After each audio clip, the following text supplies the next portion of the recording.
오늘 함께 보실 하나님의 말씀은 빌립보서 4장 1절에서 3절 말씀입니다. 빌립보서 4장 1절에서 3절 말씀입니다. 짧으니까 우리 다 같이 1절에서 3절까지 같이 합독하도록 하겠습니다. 자, 시작.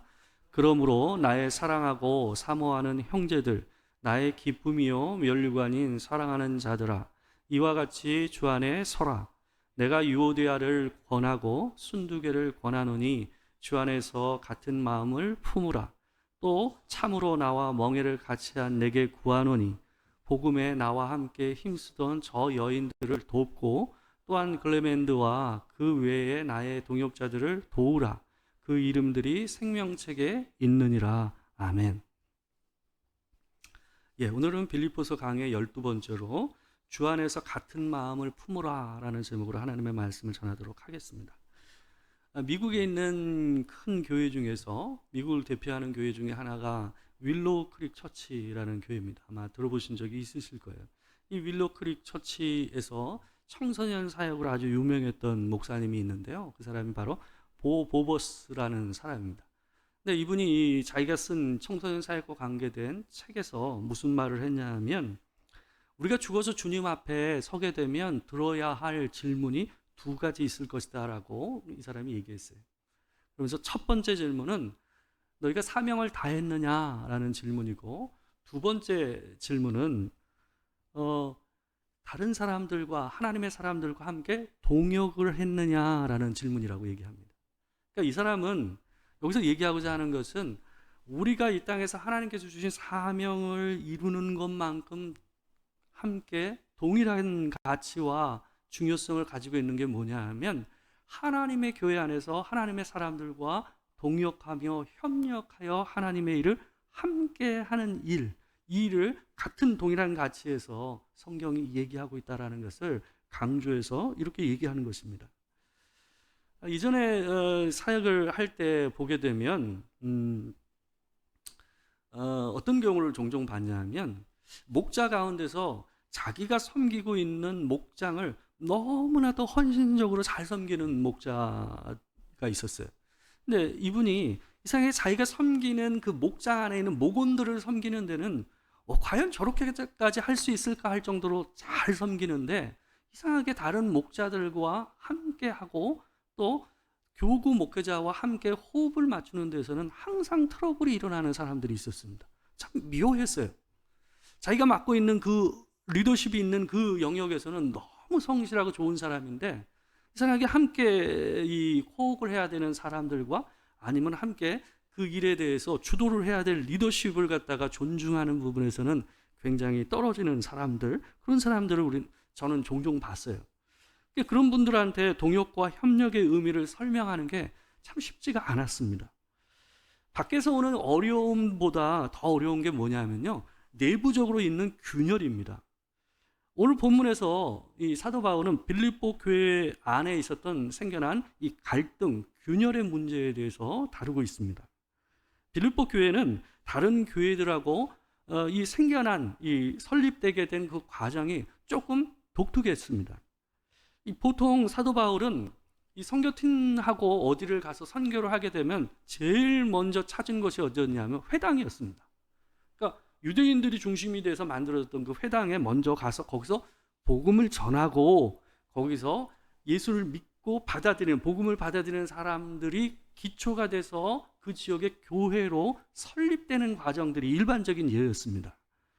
근데 이제 빌립보 지역으로 이 바울과 그 선교팀이 들어갔을 때에 아마 이 사람들이 수일 내에라는 표현이 사도행전 16장 13절에서 14절 말씀을 보게 되면 있는데, 그들이 그 안에 들어가서 보게 되면 이 회당을 제일 먼저 찾았을 거예요.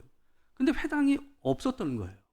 그래서 이런 표현이 나옵니다. 13절, 14절 있는데 제가 한번 읽어드릴게요. 자, 한번 보세요.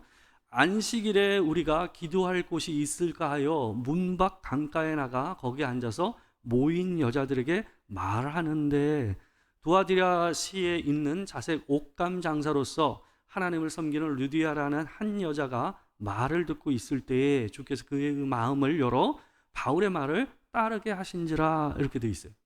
그러니까 여기 보게 되면 이 사람들이 안식일에 어디를 찾았다고 그럽니까? 기도할 곳을 찾았다고 얘기하잖아요. 기도처예요. 근데 보통은 회당을 찾아야 되잖아요. 근데 회당을 찾지 않고 기도할 곳을 찾았다라는 얘기는 뭐냐 하면 이곳에 회당이 없었다라는 걸 얘기하는 거예요. 이 회당이라는 게 이 포로로 끌려갔던 이스라엘 사람들이 이방 땅에서도 하나님의 백성이라는 정체성을 유지하고 함께 예배하고 말씀을 나눌 수 있는 장소로서 만들어진 게 회당이었어요. 근데 회당은 이것을 설립하기 위해서는 조건이 있었습니다. 적어도 유대인 성인 남자 10명 이상이 있어야만 회당을 설립할 수가 있었어요. 여기서 성인 남자라는 건 만 13세 이상을 얘기하는 거예요. 그 얘기는 빌립보 지역에 회당이 없었다라는 건 뭘까요? 그 땅에 10명 이상의 유대 남자가 없었다라는 거예요.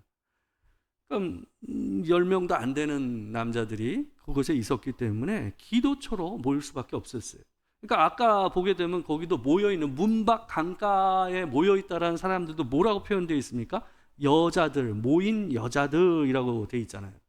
그러니까 이 교회 자체가 처음 세워질 때부터 누구를 중심으로 세워졌다라는 거예요?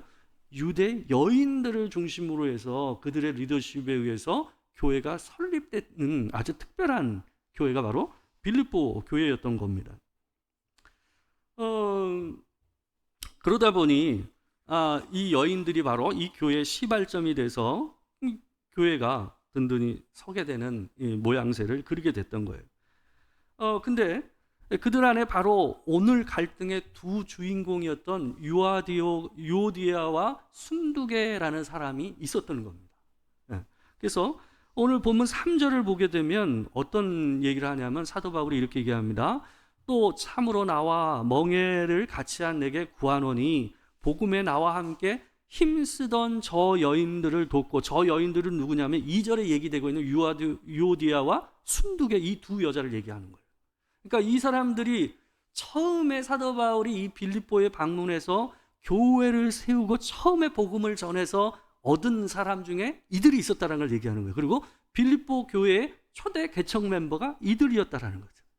그러니까 이 사람들은 처음부터 사도 바울의 동역자였어요. 뿐만 아니라 이 사람들이 나중에도 어떻게 되냐면 이 교회 안에서 상당히 큰 영향력을 미치고 있었던 리더십, 여성 리더십이었다라는 것을 본문을 통해서 우리가 알 수가 있는 거예요.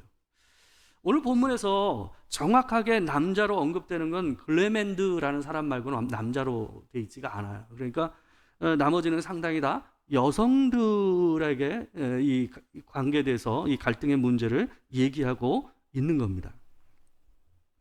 1절에서 3절을 보게 되면요, 사도 바울이 1절에서 3절 이 갈등의 문제를 얘기하면서 세 개의 명령을 갖다 얘기하고 있어요. 그 세 개의 명령이 하나하나가 같이 잘 연결이 되어 있습니다.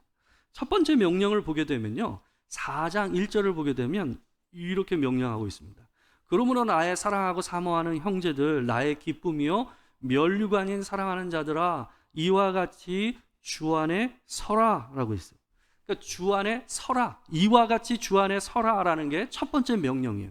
근데 이 명령의 대상이 누굽니까?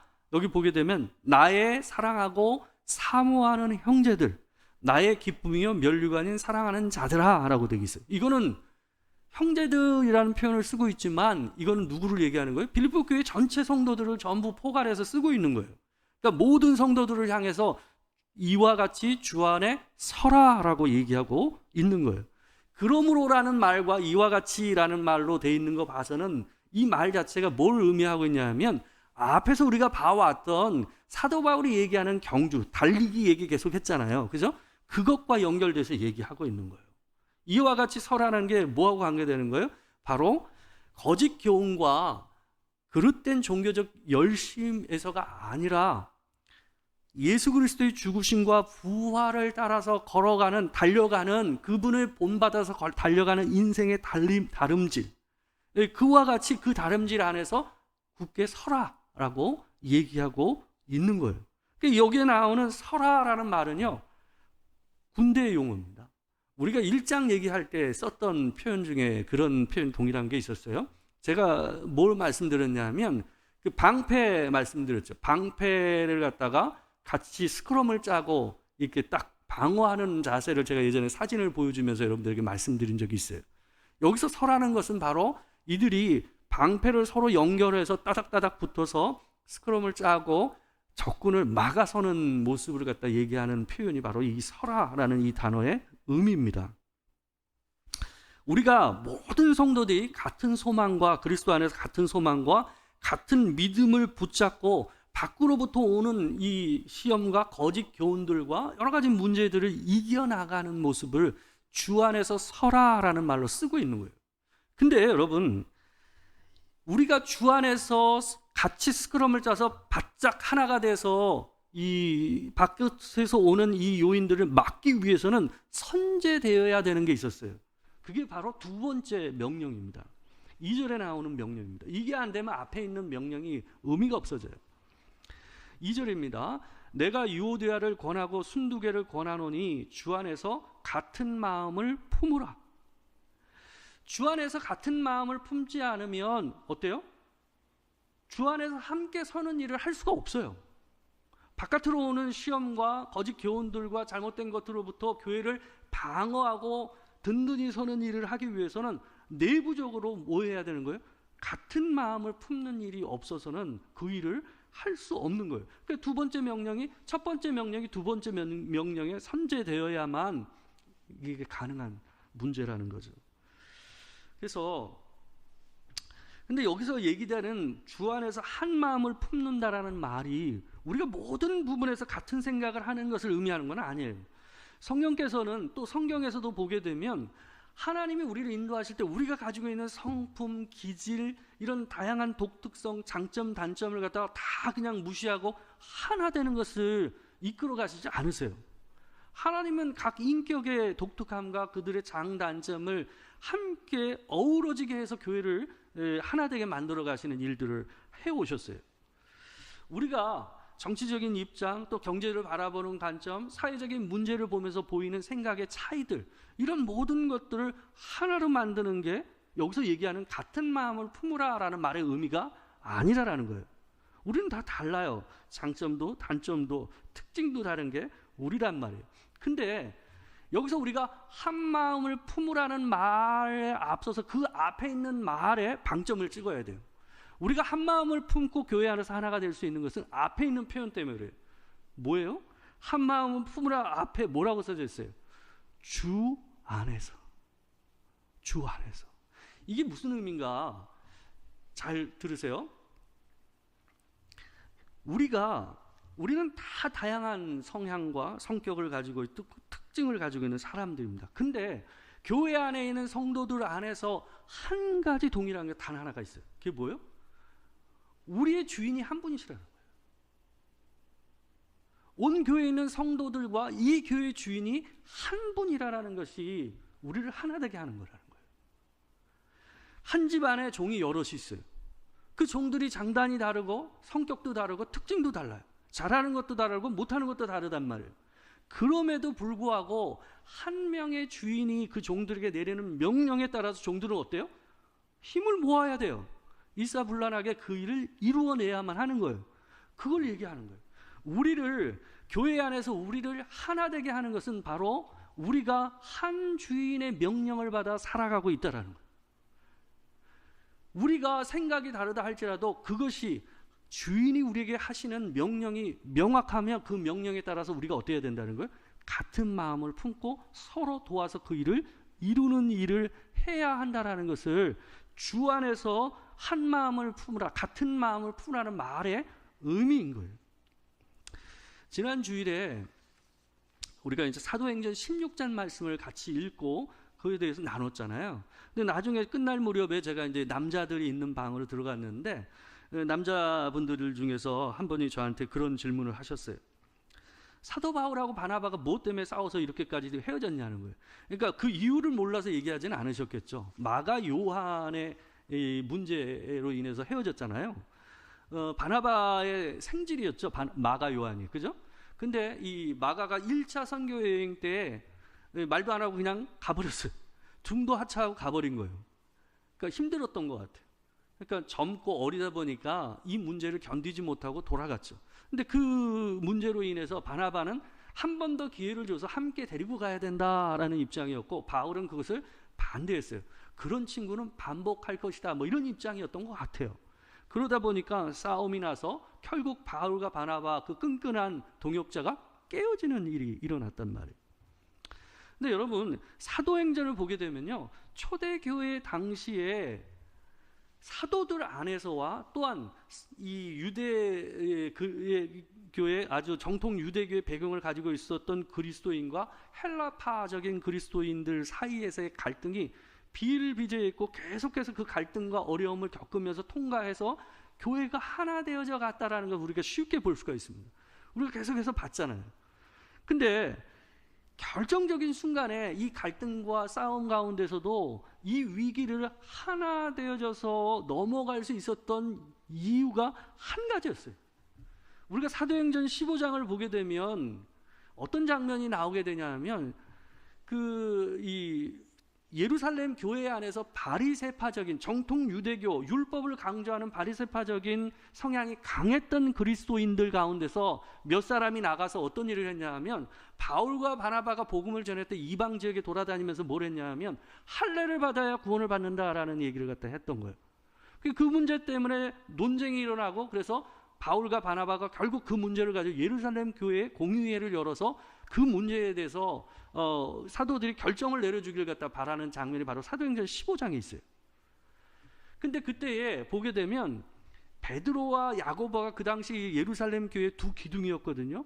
근데 그때 베드로가 그리고 또 야고보가 이 문제에 대해서 결론을 내리는 장면을 보게 되면 놀랍습니다.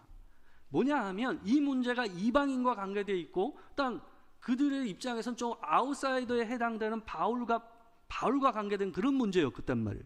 그럼에도 불구하고 그들이 그 문제를 결정하고 선택하는 과정 가운데서 가장 중요하게 여겼던 문제가 뭐였는지 이 본문에 사도행전 15장 8절에서 10절에 나오는 베드로의 말에서 우리가 확인할 수가 있어요. 우리 같이 한번 읽어보겠습니다. 자, 시작. 또 마음을 아시는 하나님이 우리에게와 같이 그들에게도 성령을 주어 증언하시고 믿음으로 그들의 마음을 깨끗이 하사 그들이나 우리나 차별하지 아니하셨느니라. 그런데 지금 너희가 어찌하여 하나님을 시험하여 우리 조상과 우리도 능히 매지 못하던 멍에를 제자들의 목에 두려느냐. 이 말을 잘 보세요. 베드로가 처음에 고넬료 집에 갔을 때에 하나님께서 환상 중에 말씀하셨을 때 베드로가 기쁜 마음으로 갔습니까? 아니었잖아요. 베드로도 그게 굉장히 불편했어요. 가기 싫었어요. 어떻게 그런 일을 자꾸 저한테 명령하시냐고 그랬어요. 거기 가서도 그 고넬료한테 뭐라고 그랬습니까? 내가 유대인으로서 이방인과 함께하는 것이 문제인 줄 알면서도 내가 지금 너희와 함께한다, 그렇게 얘기하고 있거든요. 계속 깨림지겠어요.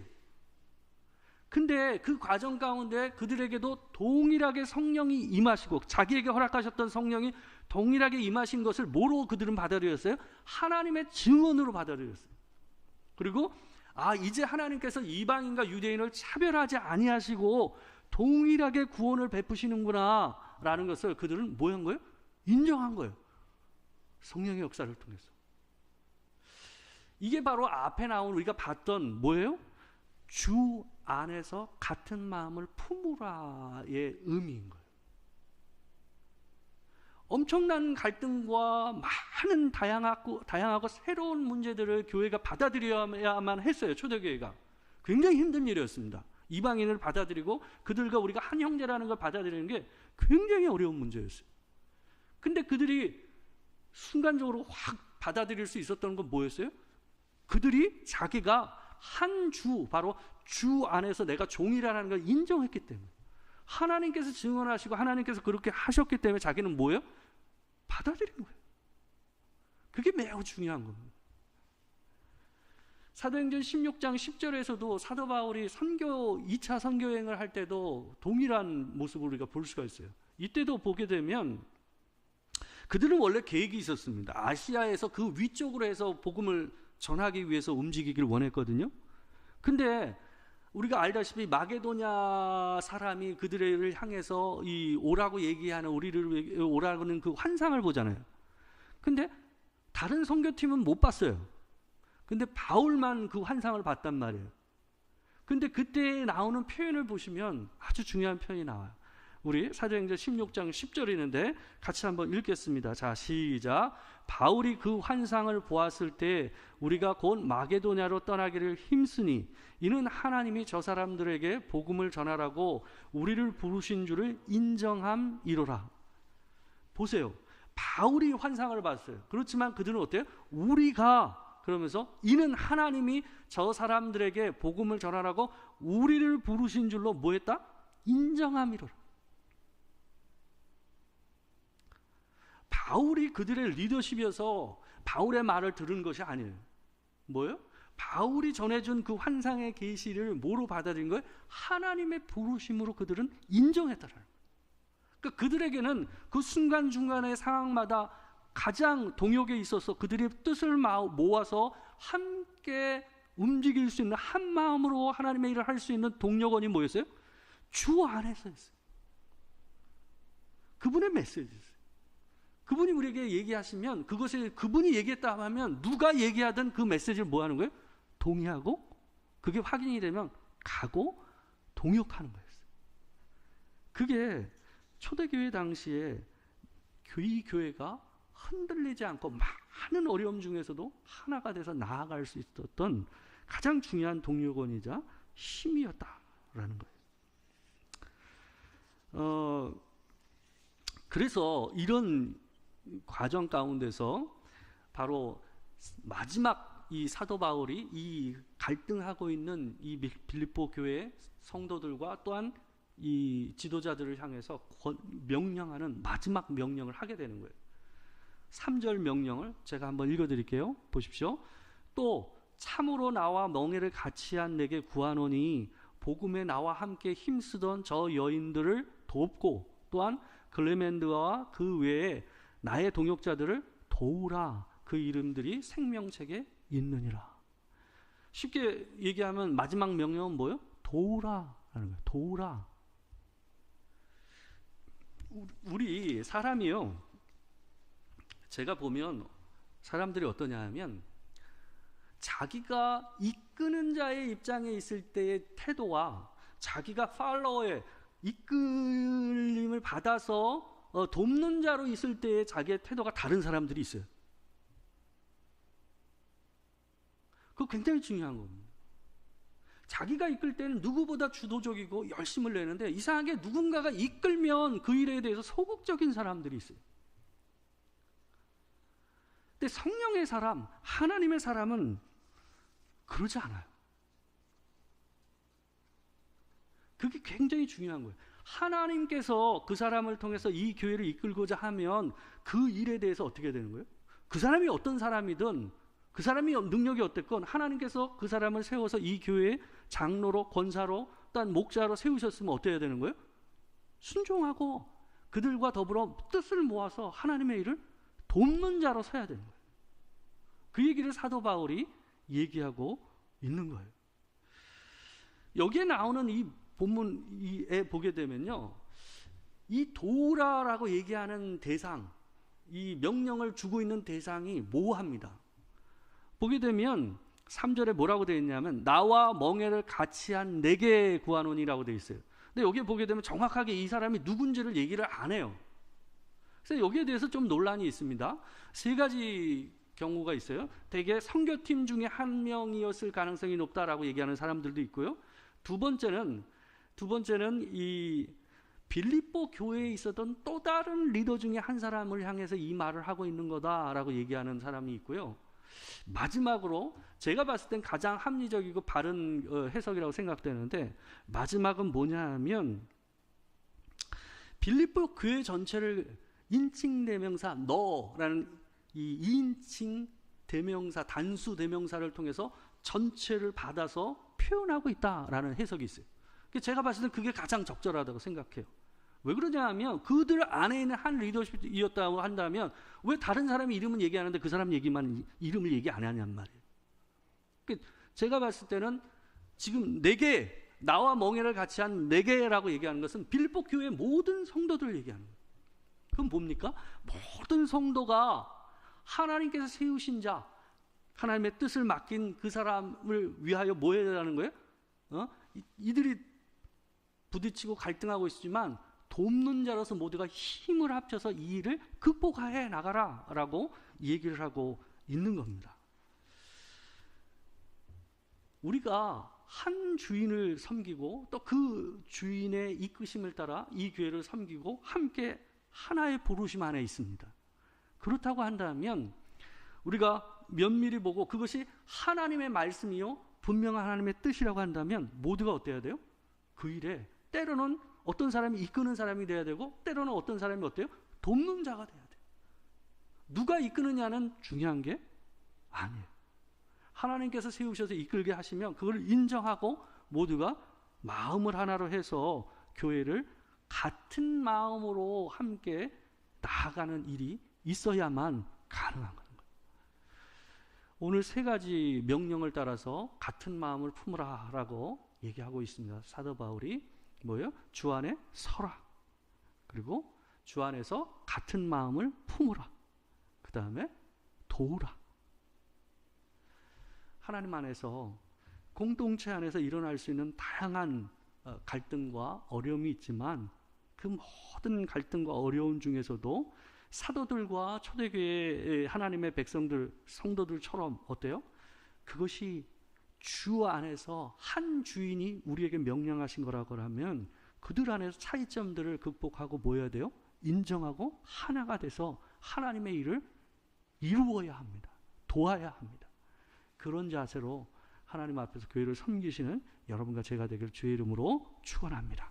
기도하겠습니다. 사랑하는 주님, 우리가 연약하고 부족하고 또 때로는 서로 간에 주장이 강해서 어려움이 생기고 나뉘어질 때도 있지만 그럼에도 불구하고 사도들과 초대교회 안에 있었던 성령의 역사와 유일한 주인이신 예수 그리스도 그분이 우리와 함께 하시기 때문에 때때마다 우리 안에서 말씀하신 그 말씀을 따라 교회가 같은 마음을 갖고 함께 가게 되는 줄 믿습니다. 그렇게 19년을 하나님께서 우리를 이끄셨고 인도하여 주신 줄 믿습니다. 하나님, 앞으로도 계속해서 때로는 이끄는 자로, 때로는 돕는 자로 어디에 있든 한 주인을 섬기는 그런 자세로 하나님 이 교회 안에서 한 마음을 품고 같은 마음과 같은 소망을 품고 신앙을 가지고 살아가는 도토리교회 성도들이 될 수 있도록 주님 도와 주시옵소서. 지금은 우리 주 예수 그리스도의 은혜와 하나님 아버지의 크신 사랑과 성령의 교통하심, 참으로 주 안에서 같은 마음을 품고 나아가며 때로는 이끌고 때로는 돕는 자의 위치에서 최선을 다하여 하나님의 일을 섬기길 원하는 이 자리는 모든 성도들 가운데 지금으로부터 영원토록 함께 하시기를 축원하옵나이다. 아멘.